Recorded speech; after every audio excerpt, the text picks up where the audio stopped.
So the next edition of Art Basel's online viewing rooms, which is called OVR 20C, launches tomorrow. 20C meaning 20th century. This set of viewing rooms is devoted entirely to the art of the 20th century. A long century and a very fascinating century in art, of course. And when we were thinking about what we might talk about and discuss, the first thing that came to mind for me certainly was the great 20th century form, photography, and of course film, its impact on the fine arts and the way indeed in which photography and film joined the fine arts, particularly towards the end of the century. Fast evolving media, which changed, actually radicalized the practice of many, many artists in more traditional forms. And I'm sure we can discuss some of the great names of that particular transformation.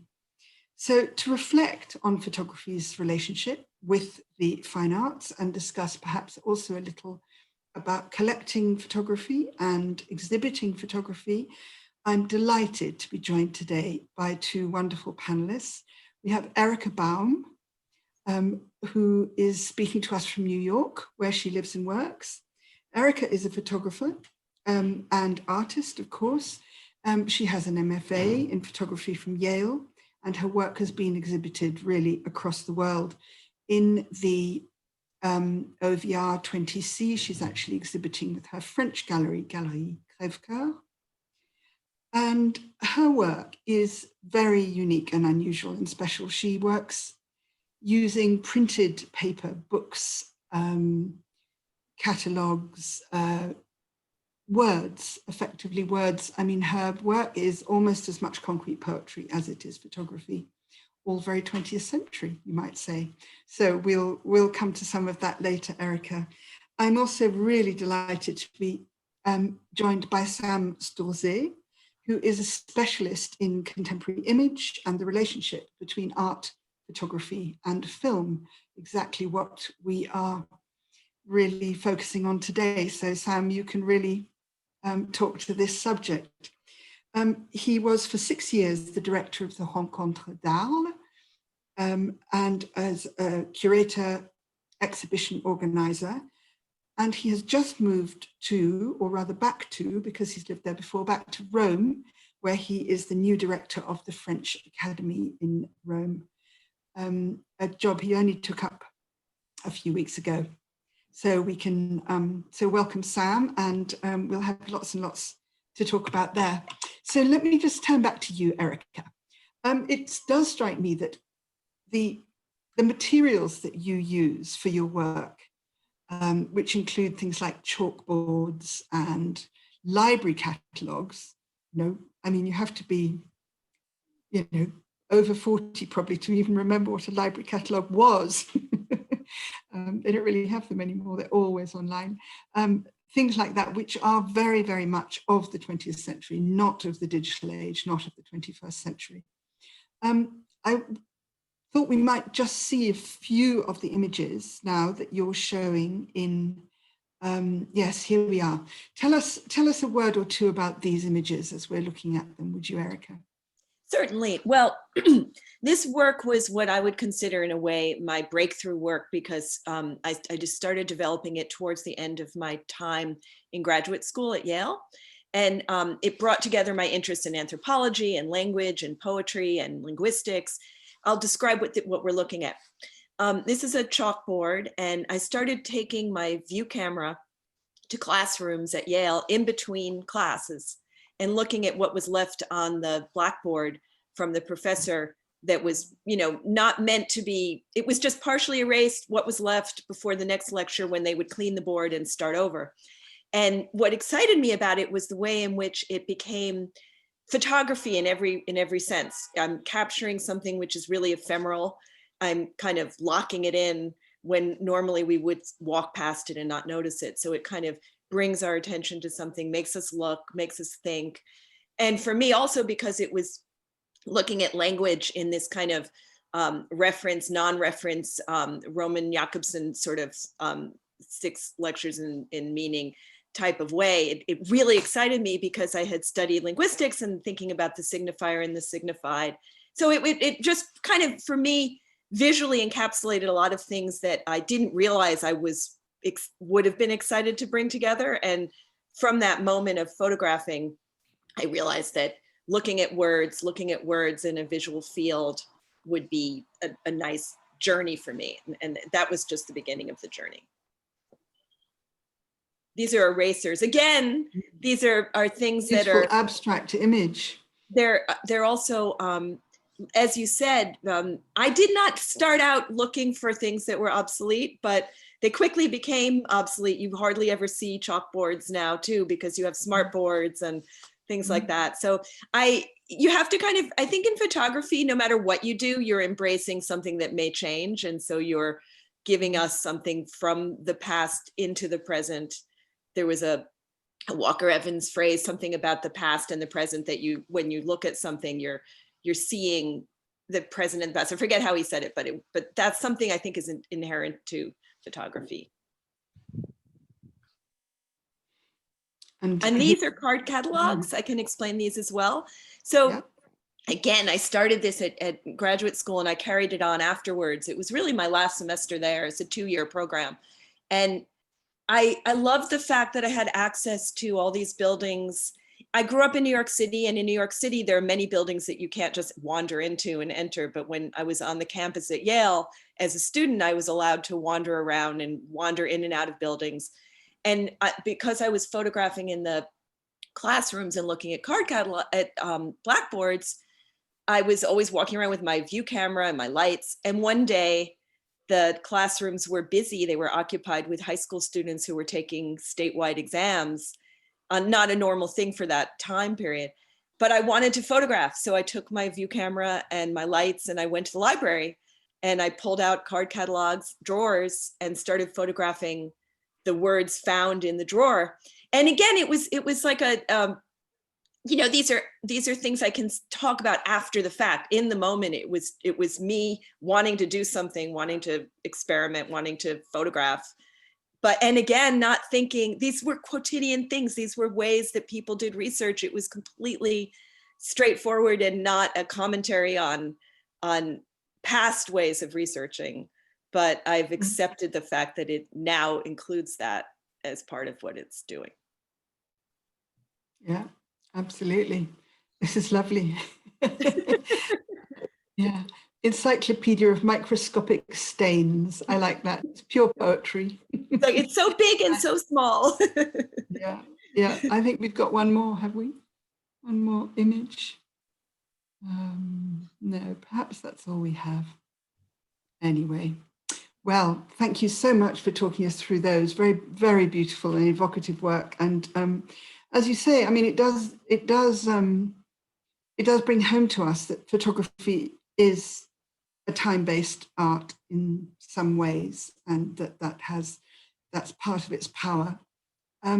Sam, tell us what first brought you to this interest in the relationship between photography and film and the other arts.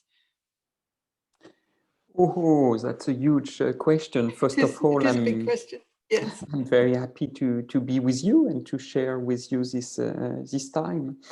And very impressed to see that more than 250 people are following us. Photography and film, it's exactly as Erica just said, a question of time, and perhaps also a question of space. My first job or the thing I'm doing is curating. I'm a curator, and bringing the question of cinema from 2D through 3D. So the question of the space and how you can transform the time into space, which is the question behind exhibiting cinema. Is very interesting to me, and I have been working with patrimony material, doing exhibition on Fellini or Charlie Chaplin, historical figures of cinema, and their work of art are the films, and their movies are done to be seen into movie theater. You will never be better than in the dark, surrounded by others to watch their movies. So if you start to curate a project about cinema and want to go further or investigate what this great artist has been saying through their art, you have to find another direction. And such exhibitions are a way to establish a dialogue with the film and the surrounding of the film. I'm very close to Erica's approach. She's an artist, a great artist, so she knows how to say it better with images. But to see these texts, these books, just with a few lines and showing the context and the work is a great challenge. It was very interesting to watch her piece on the screen and to have the interaction of the caption of the pieces inside the work as a new level of reading into the work. So this kind of little detail I'm very interested in. The funny thing about that actually is that those works, my early works, were untitled. But the way I always continue to refer to them, their editions, is untitled, in parentheses, a word from the piece and the date, which, you know, after a while, with more recent series, I realized that was sort of getting ridiculous because we would always refer to them by the part in parentheses and the untitled part. What was the point? But it's funny that I started that and I had to kind of stick with that for those early series. But so. Yes, but I'm sure that this is one of the first time you are seeing your work with the caption inside the work. Most of the time you will see it on the side. Or below, or with this Zoom approach, this is inside the work, which established a very interesting dialogue between the work. No. It's a very curatorial point, but it's a very interesting one because one of the things that we seem immediately to be talking about is how work changes when we see it online. And of course, we are seeing almost everything online now.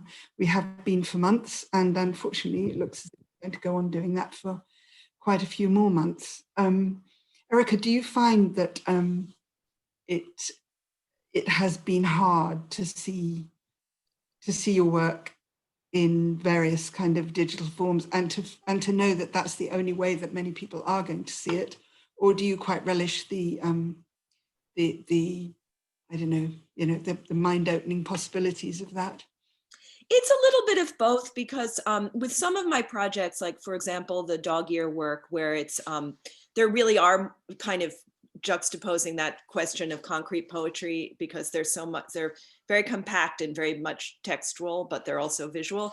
A lot of people have encountered that work either only in book form or online, and as well in exhibitions. But I've gotten used to the idea that people come to that work for different reasons and in different ways. So I've lived with that, simultaneity of experience for a while. But now it's a little sad because this is what we mostly have to resort to. In New York, the museums are open and people are visiting museums, but in very limited capacity. And I think the numbers of people attending are even lower than allowed, because people are still wary, and because New York usually has a lot of tourists, and we're not getting tourists now.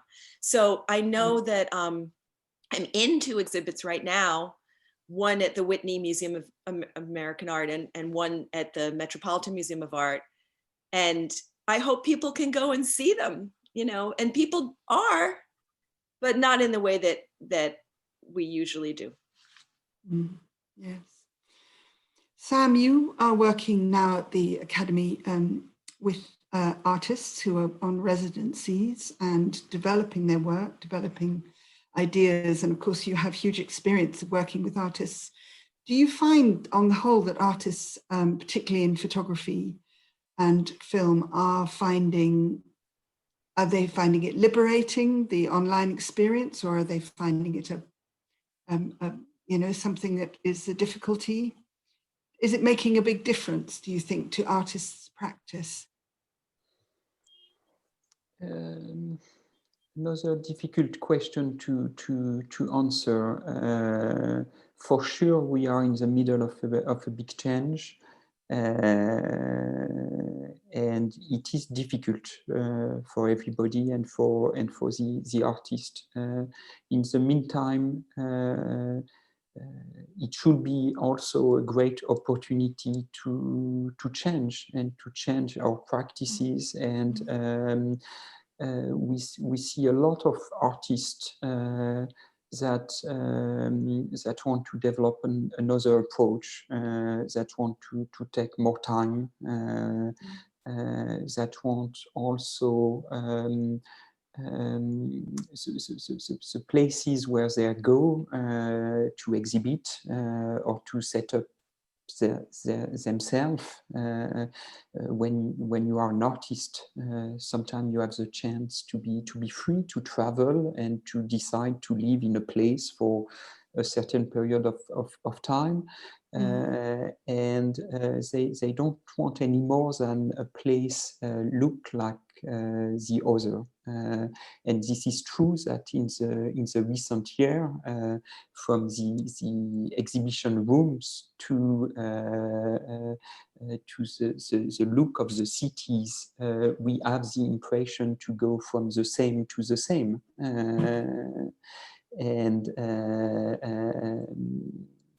They seem to look for another experience. We are seeming to look for another experience. In cuisine, we have speak in the last years a lot about the slow food. And perhaps there is it's a good time for the slow art, taking more time to investigate, to think. And it can be a kind of paradox if the digital time we are living in is giving us the opportunity to not go too fast or saving time, but to lose time, spend time, take the time. This is what we are offering in a residency. In this academy program, we are giving to some artists the opportunity to live for 1 year and just to take time to think. This is what in the academic world we call sabbatical year. The artist needs their sabbatical to think about what's going on and what where they need to go next. And luxury is not to travel faster. Luxury is to settle somewhere and take the time. Sounds like a golden opportunity, a really wonderful chance for these lucky artists. And I think that you experienced it yourself, didn't you? You were a resident at the Academy some years ago. Yes, I have been there as a residency 12 years ago, and I have to say that it changed my life. So I'm back now directing the place.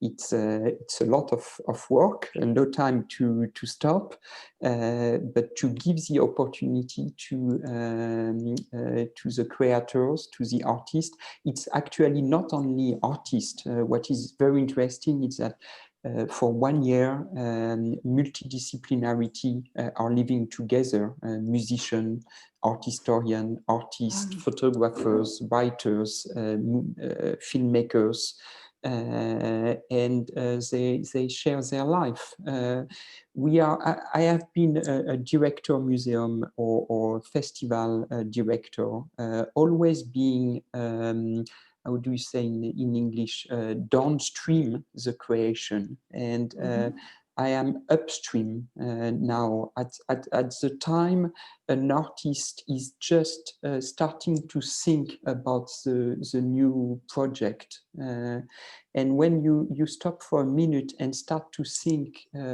who is helping the artist at this level of the creation? Most of the time, it's the market. And I want to say nothing against the market in an Art Basel conversation, but it's good that art dealers, collectors are supporting the artist upstream the creation. It's good also that a state, a public structure can also support the artist upstream. Yeah. It's a wonderful combination when it works, and a powerful combination, especially because the market does enable the artists to live, which is always important. Let's go back a little bit to this 20th century context, which brought us here. Erica, when you were starting out and thinking about photography, I know you started out actually as an anthropologist, didn't you?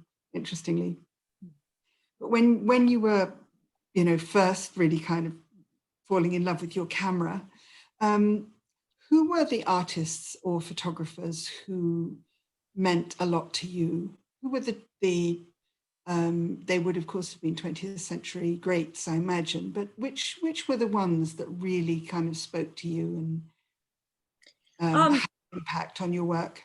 Yeah, it's hard to trace the direct thread because I think there were a lot of different influences growing up in New York and going to museums a lot, and also having a lot of friends that were musicians and artists when I was a teenager. So there are many different influences, but I think consciously when I chose to explore and learn about photography, which I did actually on my own before I went to graduate school, because having majored in anthropology, I felt very much like an outsider to the art education world, although I'd taken some art classes. So I think like the Americans, Robert Frank, just because it was accessible to me in book form, and the whole idea of it working in book form, it works, it lends itself very well to the autodidact, I'll say. So I think that was very inspiring. And then I also think that then Walker Evans and Brassai, people who worked more slowly and more deliberately, were things that I was drawn to, but then had a more conscious awareness of the mechanisms and subject matter that would be of interest to me later on. So I think that earlier on, it was probably Winogrand and Robert Frank and Diane Arbus and a lot of New York things, Bernice Abbott, things like that. But then later in school at Jay, other people became more prominent in my awareness, and Helen Levitt also was exciting to me. And then I think that when I discovered the blackboards as a subject, I kind of revisited Brassai and thought about the things that he was capturing, and I revisited all those works, and especially Walker Evans with all the language involved. And so it's kind of, in a way, it's sort of a spiral, I guess, between interest and then revisiting and being inspired again and again. Yes, well, New York sounds like an amazing place to have, if you want to be a photographer. There was Paris in an earlier generation, and then maybe New York in a slightly later one. Sam, tell us this business of the way that photography has kind of grew through the 20th century, and of course into the 21st, and has become accepted as a fine art practice. I mean, it obviously didn't begin as an art that was considered, as it were, on the same aesthetic level as the more traditional arts. How and when did that really start to happen? Oh, it's very recent. Photography is not even 200 years old. So and history of photography, it's is very recent. When you go back to the debate from the 70s or 80s, you have a lot of curators that are still not accepting photography as a form of art. One of the most beautiful collection of photographs of 19th century photographs should be at the Louvre, but not under an art collection, but still under a documentation collection. And so for a long time, it has been a big debate as photography as a form of document and art. In the 80s, it started to change. In Europe, one of the first museums for photography was Musée de l'Élysée in Lausanne, launched in 1885. And in the 80s and 90s, history of photography has developed a lot, but based on the history of art.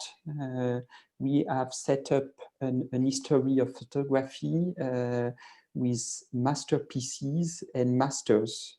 So you had the big names, Henri Cartier-Bresson, Manuel, Brassai, and inside their body of work, we could pick some masterpieces. And back to the 70s, the market started with the notion of vintage print to give a high value to these prints. Trying to find some unique prints or limited prints inside a technique that was developed to be a mass reproduction technique. This history of photography has changed a little bit in the 90s, end of the 90s, and entering the 21st century. Recognizing one of the specification of photography, which is a form of art, but also a large body of photography is just applied photography, photography connected to cinema, to medical work, to astronomy, science. And you have seen in the museum such shows, exhibition of photography and science. And this approach of vernacular photography, a kind of form of art without an artist behind, has been introduced next to the masters. And it's a very, very interesting dialogue. You don't have this in painting or in the other form of art. If you don't have an author, it's not really a painting. If you don't have an author, it could be a great photo. It also makes me think of Anna Atkins, who, we clearly know she was the author, but was working, with this very documentary idea, which now we look at her work. She did cyanotypes, and she is known to be one of the first people, or maybe the first person, to put her work in a book form.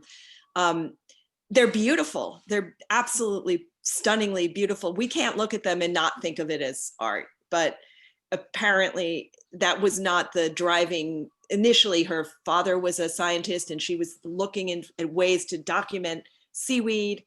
And it was very, methodical, all things which we actually consider art, processes of art as well. The idea of a method and being very systematic is a kind of way of working. But, and we can imagine maybe she did think of herself as an artist as well. I don't really think that's not really why I'm mentioning it, but just to mention that it's this idea of the way in which the work historically came about, and it's very kind of unique to photography and its relationship to other forms of knowledge and inquiry. Exactly. The idea of authorship. Very interesting what you are saying, because it's really questioning the idea of being an artist, and the question of the gesture is not as important as it could have been, and the question of the creative process is now very, very important. You were mentioning the 20th century, but this period of time between the 20th and the 21st for photography is very interesting, very linked to technology, but not where we expect it to be. We have seen in the last 20 years emerging some artists using photography without being photographers, making some collection of photos taken into internet. They don't need to be the author of the photos to set up some collection, and this question of selecting, editing, putting together. I remember that in Arles I have been exhibiting a collector, but which is to me a kind of artist that was collecting vernacular photos. This picture from the 20s, 50s of the photographer photographing his family, and you can see his shadow inside the photo. Very classic. But he was collecting this photo of the photographer always wearing a hat. And so you can see this hat from a photo to another. Of course, it was different people and different family collection, but the fact that he has a hat was giving you the impression that it was the same person. And when he was starting to photograph his family and especially some kids, you were starting to be afraid that it will happen something bad to these kids, because you see this shadow like in Fritz Lang movie being around. Of course, this is not the first attempt of these photos, but the fact that this collector have put this collection together is giving another life and another perspective to these photos. So who is the author? Who is the artist there? It's a fascinating thing. And I think when we're thinking about collecting photographs, you touched on this, Sam, which is very interesting, the idea of finding some form of uniqueness in a technology that effectively was designed for mass production. Then it becomes quite baffling for many of us, the idea of editions and all that kind of thing. Erica, for your collectors and people who buy your work, do you feel that your relationship with them is a close one? Does it change your view of your work? Do you know who buys your work? Do you like to know who buys it? In the past year before the pandemic, it was really quite nice.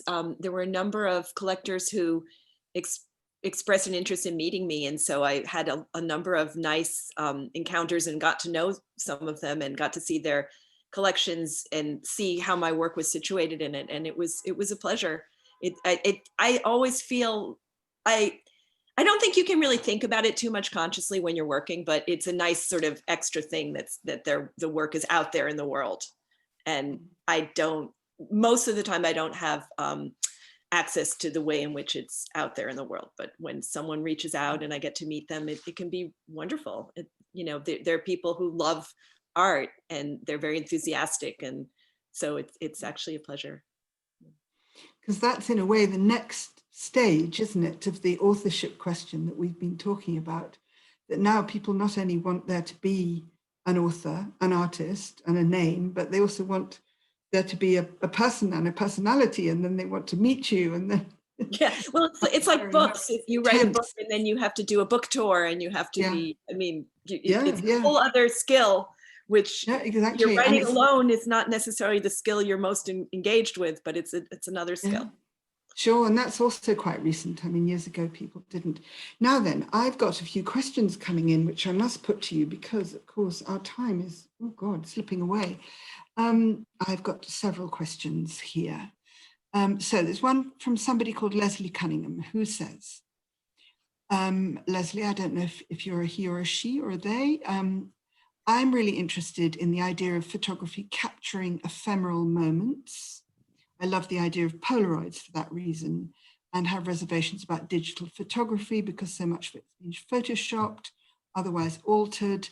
What do the panelists think about the effect of such techniques on photography in the 20th century?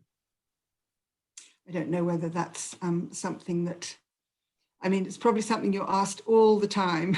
Who'd like to take that question?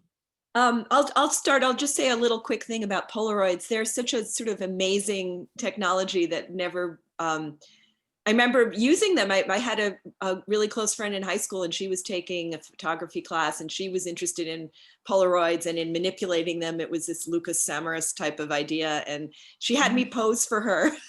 These are things that no one will ever see. But anyway, anyway. People are nostalgic about Polaroids, I find. Yeah, and you know, then there was the large Polaroids. They're the very, very huge, with a camera that most people don't have access to, but some artists have had a chance to work with. So I just think Polaroid as a technology is an interesting one that's not explored or talked about, at least to me, as much as others. So that's all I'm going to say quickly. But Sam, to you. No, that's right. You are mentioning this large format camera for Polaroid. There were 3 such chambers built around the world.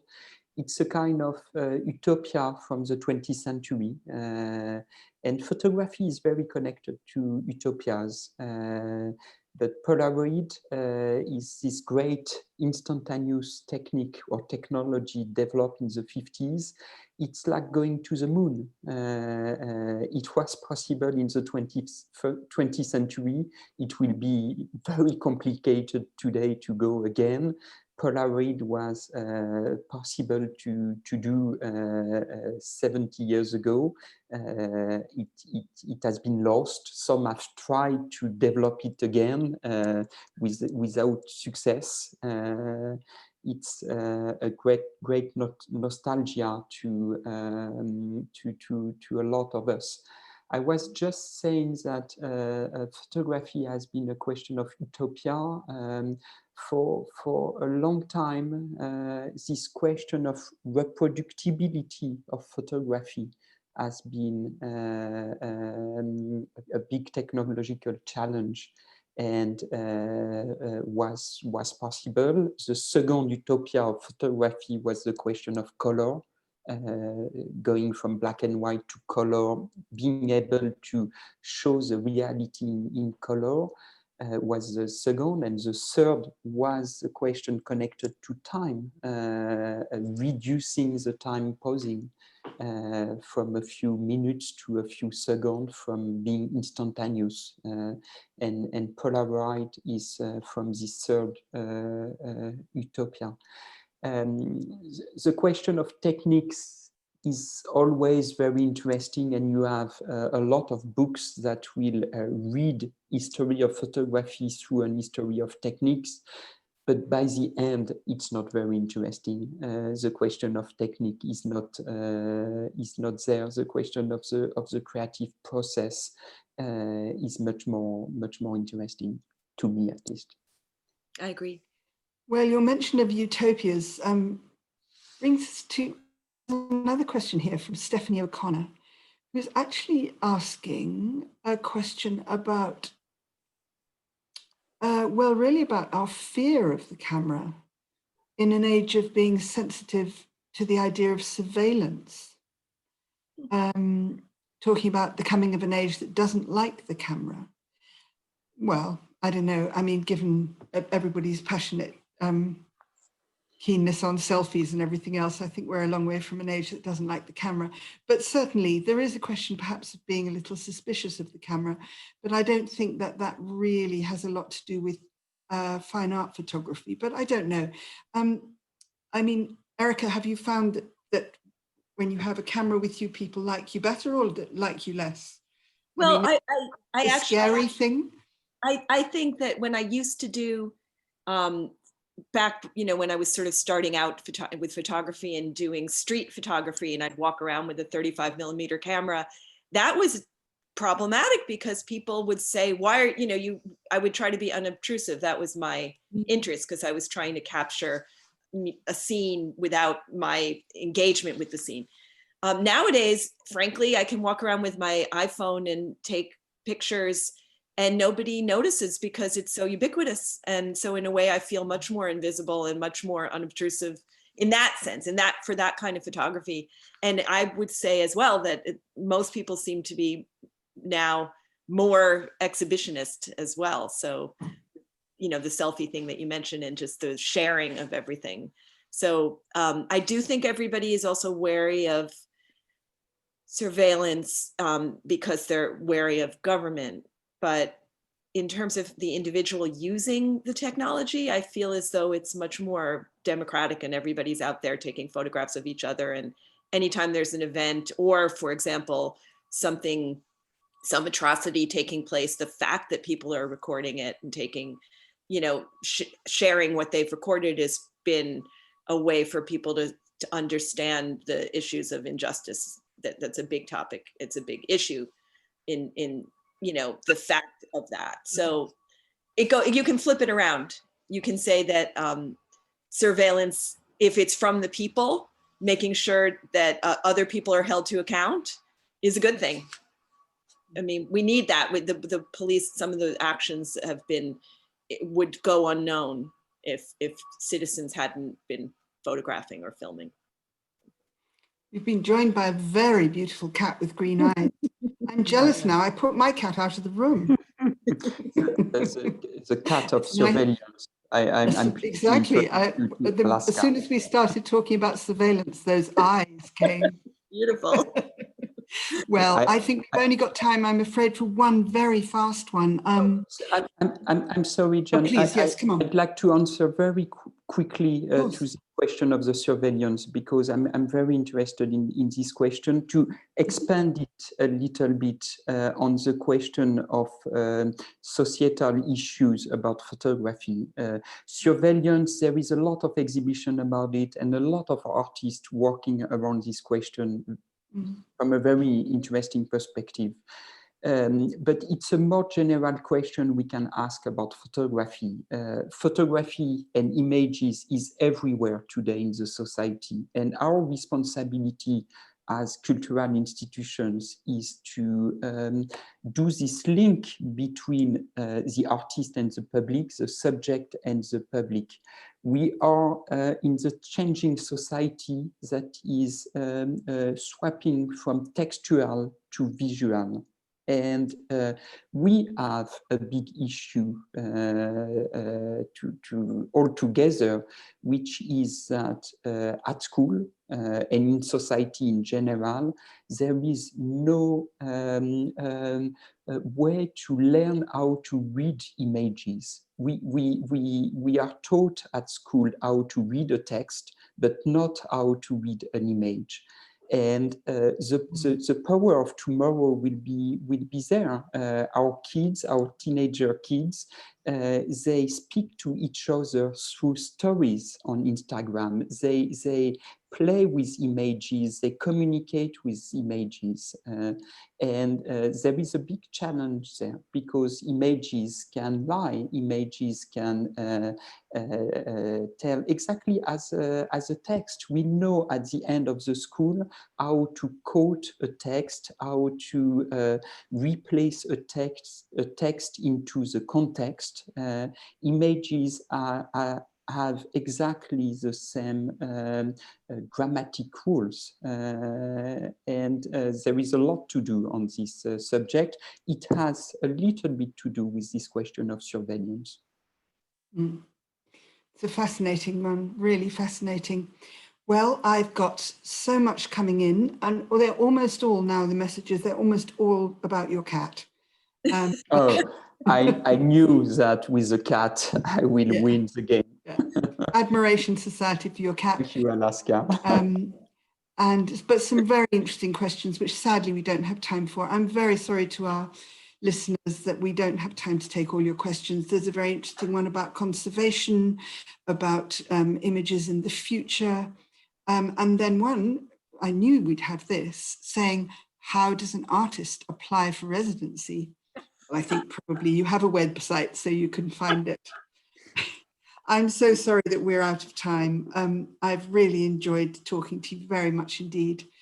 And it only remains for me to thank everybody, to thank our audience, all of you. There have been many hundreds of you, and I'm absolutely delighted, and lots of lovely messages saying that you've enjoyed the discussion as I have. And I want to say a huge thank you to Erica and to Sam and to whatever your cat is called. And Alaska. Sorry? Alaska. Oh, Alaska. Oh, very good. And to Alaska the cat, and to all of you from wherever you are. Thank you for listening, and goodbye. Thank you. Thank you.